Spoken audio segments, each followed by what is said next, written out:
Hello, bonjour et bienvenue à Marais pour un nouveau numéro de Terroir et Saveurs, l'histoire d'une passion. Nous allons rencontrer Noël Tcharéoné, il est distillateur de bois de santal. Mais là tout de suite, j'ai rendez-vous avec Steven Wametou. Il est cultivateur d'avocats, il possède 35 variétés dans son terrain de 11 hectares.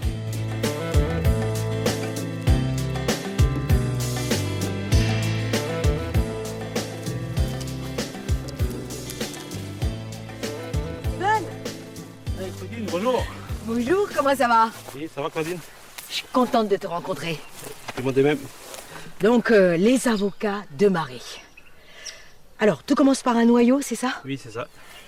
Et là, tu as préparé quelque chose pour moi parce que je sais que toute la journée, je sais qu'on aura une journée bien remplie. Oui. Alors, on va commencer tout de suite à travailler, c'est ça? Ok. Ok. Hop là. Hop. On commence par quoi? Et bien là, comme j'ai terminé ma saison de choquette, et puis là, on va planter la variété de Nishikawa. Ok. Ah ben je vois que tu as préparé un peu le terrain là. Oui, voilà, j'ai désherbé un peu. D'accord. On va creuser? Oui, voilà. Et t'as tout préparé, hein? Elle va arriver, on va tout préparer là. Elle va bosser là. Ok. Je fais un gros trou ou un petit trou? Oui, un trou de 30 cm. 30 cm, ok chef. Donc toute l'année, il y a des avocats? Oui, toute l'année, du mois de janvier jusqu'au mois de septembre. D'accord. Voilà. Alors le trou, il est Ah, oui, à peu près combien de... Et là, il est à peu près à 25 cm. D'accord. Donc moi, je voudrais bien comprendre, Oui. Steve, c'est le cycle de l'avocat. Alors, le noyau, après, il y a le plant. Et pour arriver jusqu'à l'arbre. Explique-moi. Ça commence d'un noyau, ces noyaux-là, on l'a pris, on l'a mis dans un pot. Et puis suivant le cycle de l'avocat, une fois qu'il va arriver à 3 mois, on va prendre le plant et puis on va le mettre sous terre. Et puis au bout de 5 mois, là, il y aura un greffage qui va se faire. Et puis là, au niveau du greffage, là, je vais choisir parmi mes 35 variétés, je vais choisir un greffon qui va s'adapter au porte-greffe. D'où l'importance de la tige mère. Voilà, de la portage de la tige mère.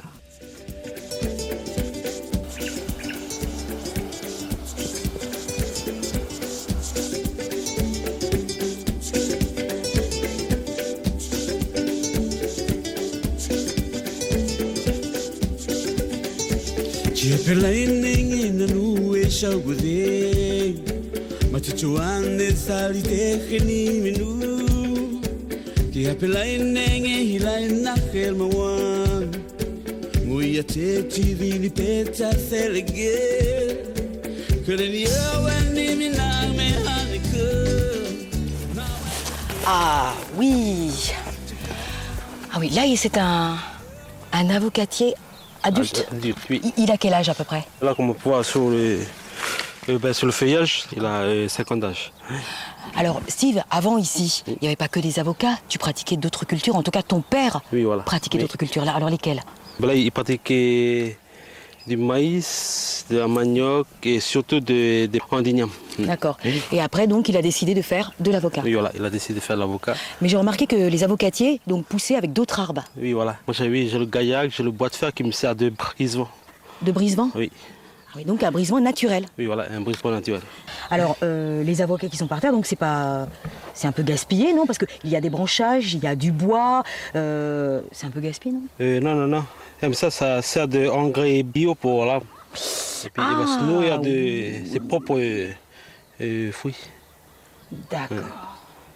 Donc finalement, c'est régénéré, quoi. Oui, voilà, c'est régénéré. Alors là, on va attaquer la taille de l'avocat. Alors, dis-moi, qu'est-ce qu'il faut tailler? Et puis là, On fait une coupe au carré, une coupe mi-long. Et on va élever la jupe. Élever la jupe? Oui, on va élever. Je t'en prie, excuse-moi. Attends, allez doucement, là. Hein. Allez, montre-moi. Voilà. Là? Oui. Ouais. Et ça, je jette à côté, puisque ça régénère. Oui. Mais là, il y avait un fruit. Là, il y avait un fruit, là. Oui, il y avait un fruit. Mais je jette là. Et oui, après ça, oui. Donc on va couper un petit morceau, comme ça va vite se décomposer. Ah oui, d'accord. Donc finalement, tu gardes tout alors. Oui, tout est recyclé. Voilà, c'est tout est recyclé. Bien vu. Donc je coupe en petits morceaux et je mets sous l'arbre. Oui, voilà.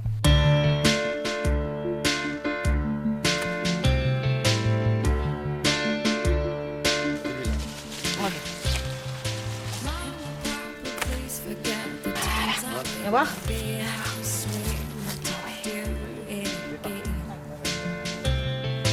Please forgive the way I looked when I was 14. I didn't know who I wanted to be. Je peux le garder celui-là, Steven? Oui, tu peux le garder. Attendre 5 jours pour que tu la manges. Parce que c'est vrai que c'est un peu dur, hein? Oui, c'est pas très mou, donc je le garde. Oui, il faut le garder. Steven, tu es en cours de conversion bio. Hein? Bio, oui. Alors, c'est-à-dire? Je n'utilise pas d'engrais chimique. Alors, qu'est-ce que tu utilises? Moi, j'utilise le combo. Le combo? Oui, le combo. Qu'est-ce que c'est le combo? Le combo, c'est à base de poisson qui a été mixé avec des algues. Et puis quoi d'autre encore? Le combo, c'est aussi un répulsif. D'accord. Alors, si tu parles de répulsif, ça veut dire qu'il y a des nuisibles ou des maladies. Oui, voilà. Alors, parce que l'avocat, c'est quand même une culture, on peut dire, fragile, entre guillemets? Oui, voilà. Il est très fragile, un pied d'avocatier. D'accord. Alors, les nuisibles et puis les maladies. Les charançons, la cochenille. Et puis, il y a le sanglier qui s'attaque à mes avocats. Puis aussi, il y a le corbeau. Le corbeau aussi, une fois que le fruit il est mûr, il n'hésite pas à picorer mes avocatiers. Alors, tu fais 35 variétés donc d'avocats. Alors, quels sont les avocats, entre guillemets, préférés des Calédoniens? Et la pernode. Et puis, le mois dernier, c'était la choquette. Qu'est-ce qu'elles ont de particulier, la pernod et la choquette? La chair, il a plus d'huile. Et puis, il est appréciable quand on le déguste. Oui, voilà, qu'on déguste. Alors, la destination de tous ces avocats? Je reste les grossistes sur Nouméa. Steven, est-ce que tu arrives à vivre correctement de la vente de tes avocats? Oui, Claudine, là, j'arrive à vivre de... À dégager un salaire pour toi? Oui, à dégager un salaire. Avec ta femme aussi, puisqu'elle travaille avec toi? Oui. Alors, qu'est-ce qu'on fait maintenant? Voilà, Claudine, là, on va s'attaquer là-haut. On va s'attaquer à la taille des avocats. Je fais pas 1m80, hein? Et bien là, tu verras. Ok. Non mais, comment on va faire, Michel?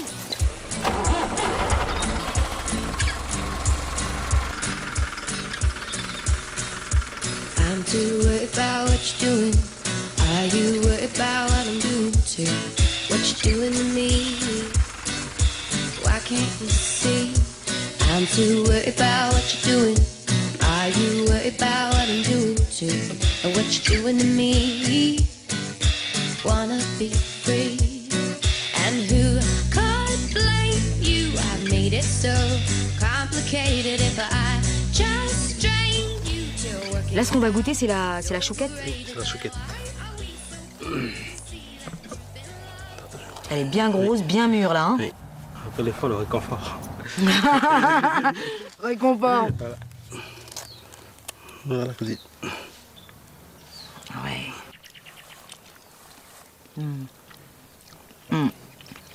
On sent bien l'huile. Oui. L'huile frais. La chair, elle est tendre, mais en même temps, elle est un petit peu ferme au début. Oui. C'est délicieux. Ta passion à toi, c'est la mécanique. Oui. Tu as eu un CAP et un BEP mécanique. Oui. C'était quand? C'était à quelle époque? C'était en 98, au lycée Jules Garnier. Et donc, le diplôme en poche, qu'est-ce que tu as fait après? J'ai travaillé un peu sur Nouméa, j'ai fait 4 ans. Et puis après ça, j'ai repris l'exploitation de mon père. Mais juste avant, il y avait quand même un petit peu l'aventure avec la mine? Oui, j'ai travaillé un peu dans l'environnement, la sécurité, vu les déplacements que je faisais. Et puis là, j'ai décidé de revenir encore sur Marais pour reprendre l'exploitation de mon père. Et arrivé sur l'exploitation de ton père, oui. Il faut dire que c'est ton père, au début, hein, oui. qui a planté quand même les avocats. Oui, voilà. Il avait commencé à planter de l'igname. L'igname, le maïs, le manioc.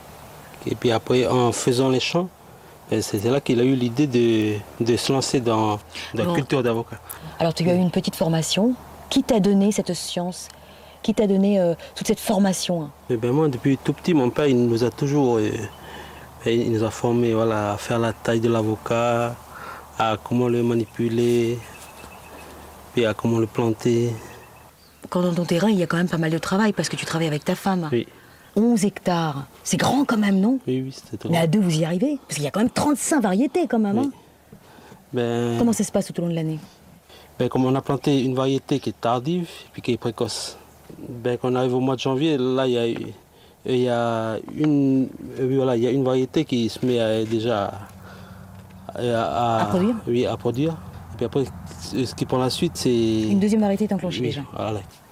Bon, finalement, il y a du boulot toute l'année. Oui, il y a tout le temps du travail ici. Tu fais aussi un petit peu de maraîchage? Oui. Parce que tu n'as pas assez de boulot déjà avec les avocats? Vu que les avocats, ça se termine au mois de septembre. Oui. Puis ça fait que du mois de septembre au mois de janvier, ça fait un trou. Là, je me suis lancé dans le maraîchage, dans la culture de la salade, la tomate. Toujours bio? Oui, c'est toujours bio. Toi, ce que tu aurais retiré, et quels sont les conseils que tu donnerais à un jeune, justement, qui veut se lancer, par exemple, je sais pas, allez, dans la culture de l'avocat? Il faut être tout le temps sur le terrain, puis il faut avoir la volonté de travailler, et puis il faut aimer la terre. Est-ce que tu es un homme heureux? Oui, je suis très heureux.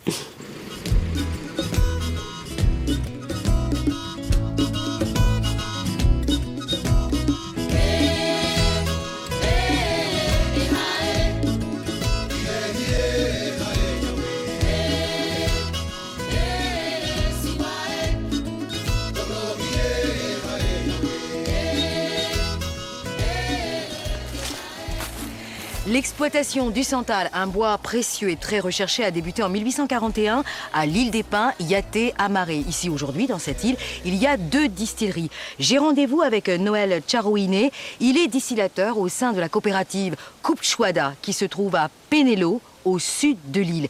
Il m'attend, histoire de me mettre un petit peu au parfum.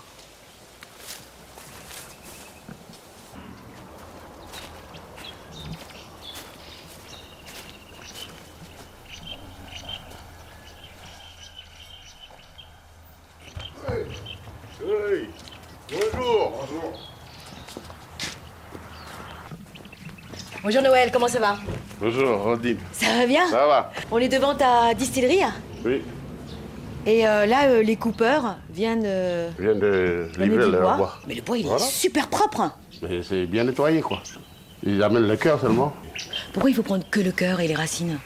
Parce que ça donne plus, il y a plus d'essence dans la racine. Alors, combien de kilos de bois, donc justement, t'emmènent les coupeurs? Mais chacun amène ce qu'ils veulent.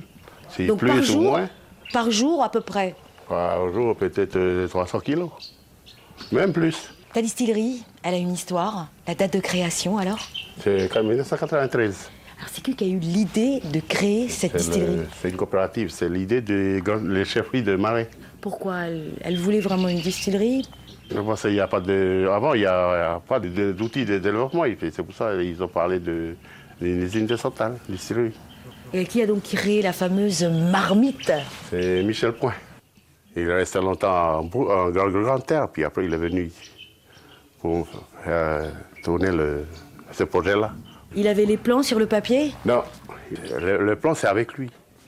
Comment C'est ça? lui, dans sa tête. Il n'a pas fait sur papier. Moi, j'ai jamais vu un arbuste de santal. Voilà, peux justement, me voilà les arbustes là. On y va? On y va. Ok.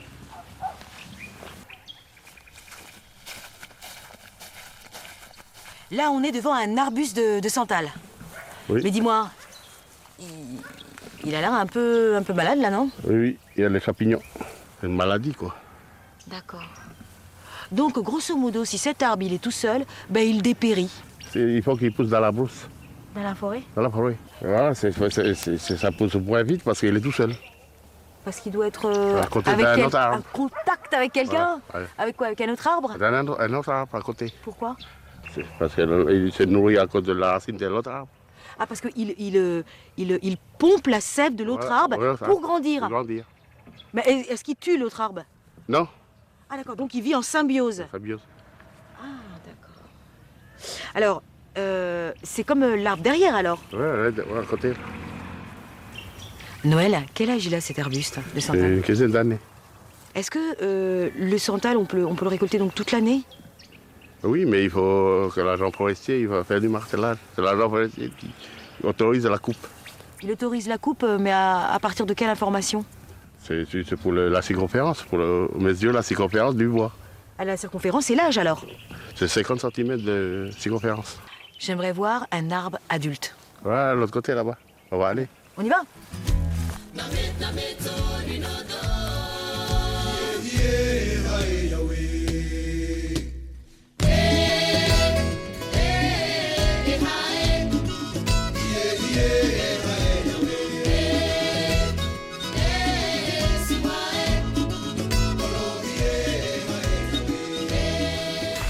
Quel santal?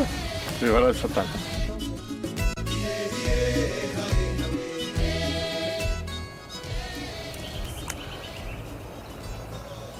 Sympa, hein? Il n'y a pas d'odeur. L'essence, c'est dans le bois. Ah ouais.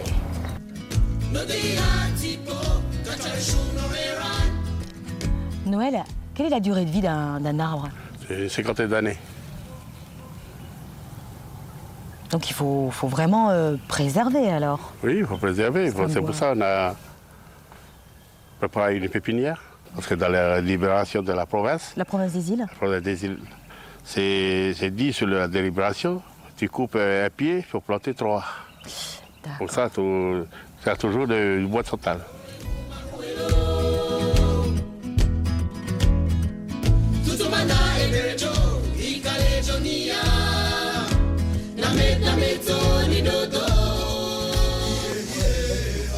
Alors Noël, on est dans ta distillerie et là il y a plusieurs machines et bien sûr plusieurs étapes du bois de santal pour arriver jusqu'au bidon. Lesquelles? Oui, et la première étape, c'est on coupe à la scie, c'est circulaire les bois. D'accord. Après, on passe à la hache, la petite hache là. Puis après, on passe 2 fois dans le broyeur. Dans Dans le broyeur, donc il y a plein de petits coupeaux. Des copeaux. Et de la sciure aussi. Voilà, Et l'étape finale? c'est la distillation. D'accord. Tu coupes avec moi ou... Non, j'ai mes gars Ils vont- professionnels pour couper, pour t'apprendre à couper. Je crois que l'âne, il veut couper aussi. Hein.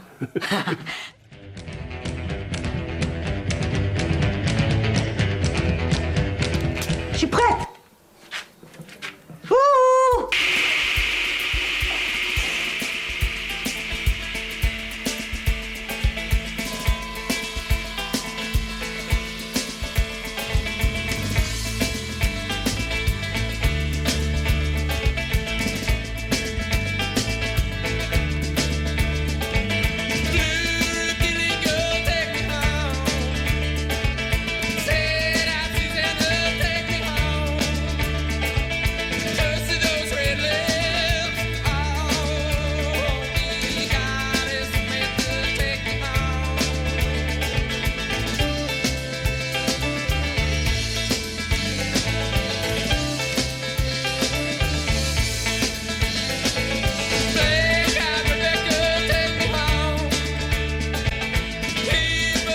C'est le cœur de la distillerie, puisqu'on est devant cette énorme marmite.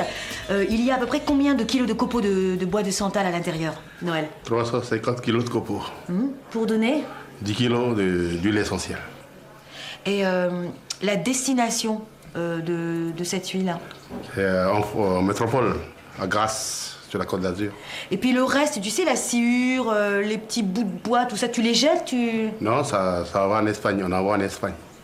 Il y a combien de personnes qui travaillent dans ta distillerie? Il y a 5 employés. Tu emploies aussi des saisonniers? Il y a 2 saisonniers par mois.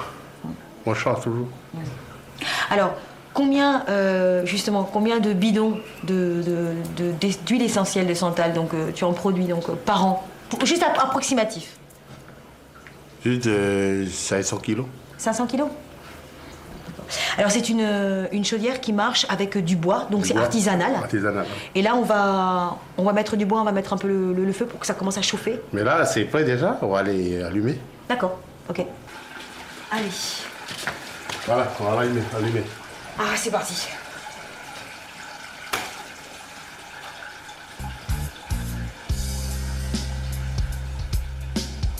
On ferme?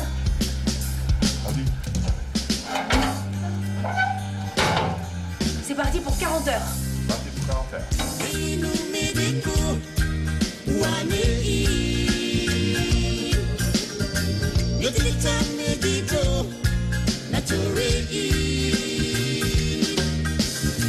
Tiru igusuku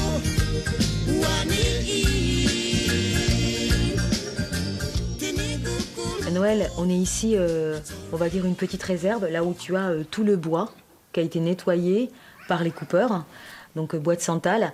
Alors, ta passion à toi, en tout cas ton essence, ton énergie, tu le trouves dans la terre, dans ton champ. Juste pour sortir un peu d'ici, là, pour avoir un peu d'air, quoi. Tu as été colliporteur avant. Oui, pendant 3 ans, c'est colliporteur. En quoi consistait ce métier? C'est magasin ambulant. Je passe dans toutes les tribus ici à Marais. Mais pourquoi tu as arrêté alors? Parce qu'ils sont venus me voir pour travailler, gérer cette usine, la distillerie.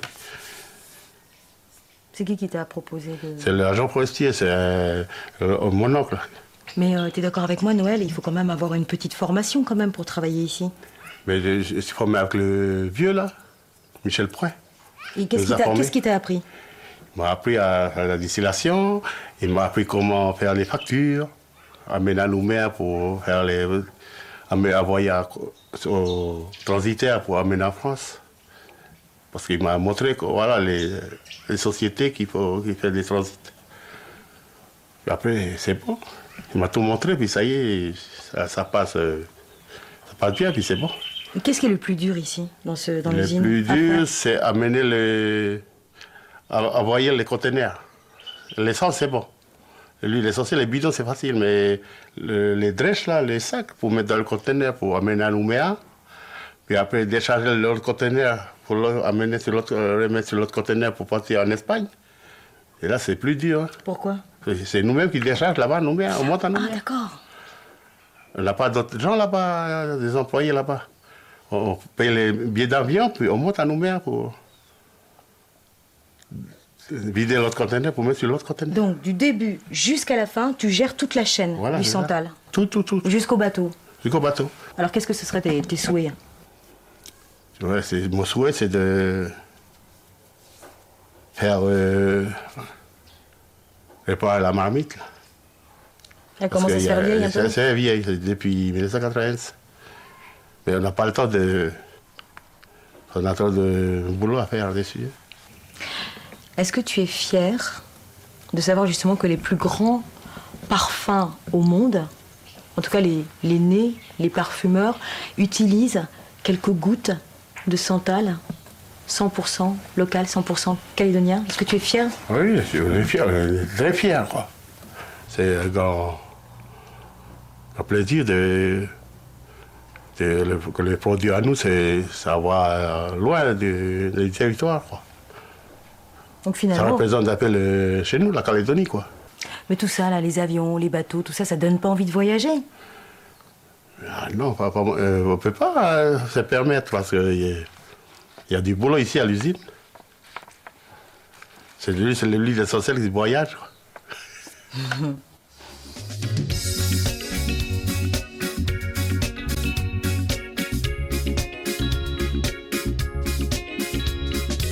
Ben voilà, on est tous réunis pour un petit pique-nique sur la plage de Pathfo, à Marais. Alors là, il y a les avocats qu'on a accueillis.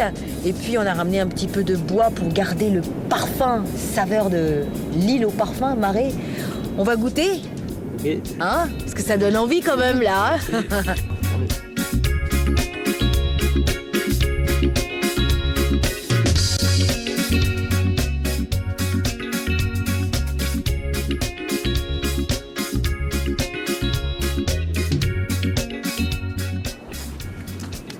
Marais, l'île aux 1000 parfums et aux 1000 saveurs, comme l'avocat de Steven qui a conquis le palais de tout le pays. Et en plus, il se lance dans l'aventure bio. Le parfum avec le Santal de la distillerie de Noël qui veille au repeuplement de cet arbre précieux. À très vite pour d'autres rencontres dans le monde agricole calédonien.